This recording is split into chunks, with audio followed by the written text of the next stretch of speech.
Hi everyone, and welcome back to my kitchen. If you're new to plantains, I'm going to introduce you to something that you will thank me for later. These are not just bananas. These are cooking bananas, but they have a much higher acid than the regular bananas that we're used to eating, and they just have so much richness of flavor.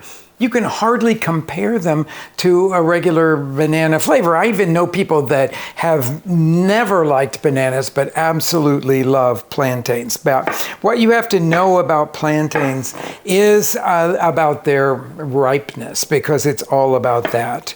So I've got 3 different stages of plantains here for you.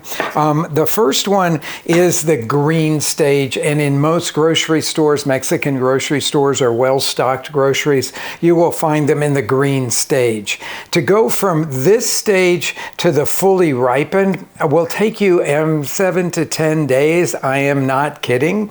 If you were to fry the green stage, you would have what in the Caribbean is called tostones, or they're sort of like potato chips, actually, no sweetness at all.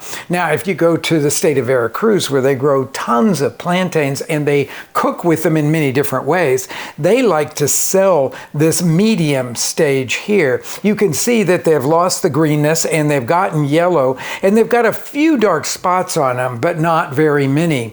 If you make a dough out of this, you can form it into little plantain turnovers. You can make little dumplings out of it, and they do all of that in the state of Veracruz.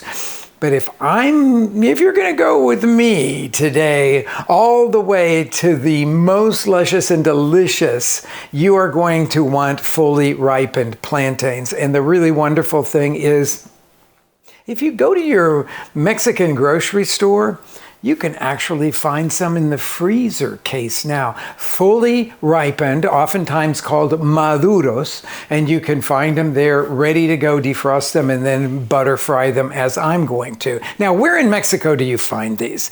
This is really wonderful street food, and the street vendors will either roast or fry whole plantains, or they'll slice them up and fry them. Now, you can fry them in vegetable oil, but that's not what I'm going to do today. I'm actually going to do this in butter. I'm going to let the butter brown a little bit, but let's just talk about this fully ripened stage before we go to that. So you can see that they're almost black all over. It's certainly, you get the blackness on all parts of it here. They could even go a little bit longer than this to be at that perfect maduro stage. Now, the peel from this doesn't come off very easy, okay? So what I do is to use a knife to slit the back of the plantain skin, cut off both ends of it, and then just use my fingers to peel it back like that.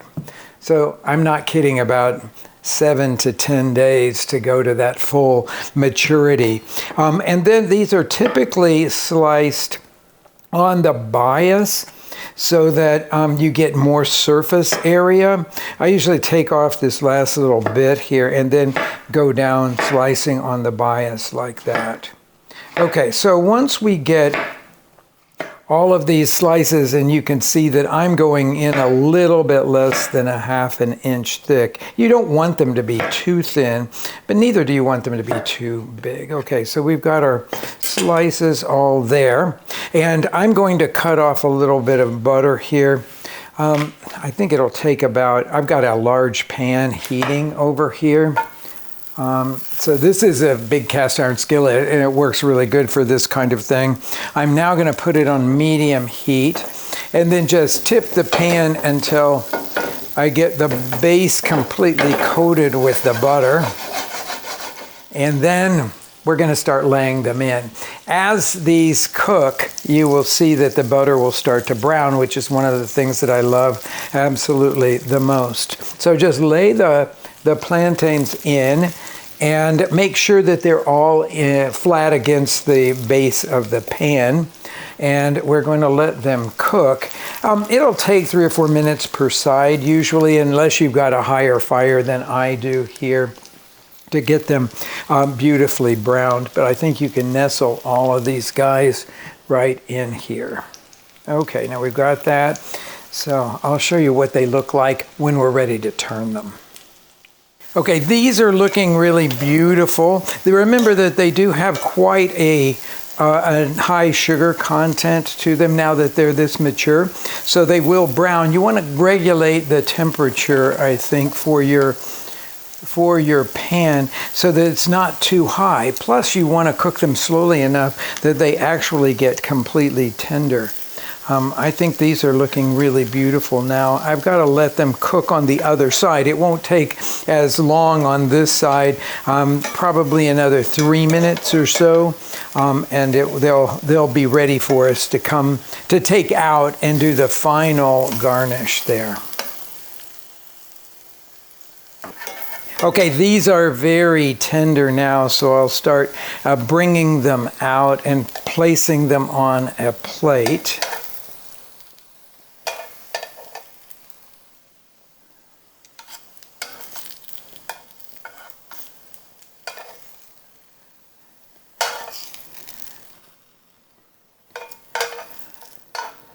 And now we have to talk about toppings. So from the street vendors, you usually get two choices. One is cajeta. If you're thinking of this as a dessert, it's a beautiful dessert. Butter-fried plantains drizzled with cajeta. You can find that at your Mexican grocery stores.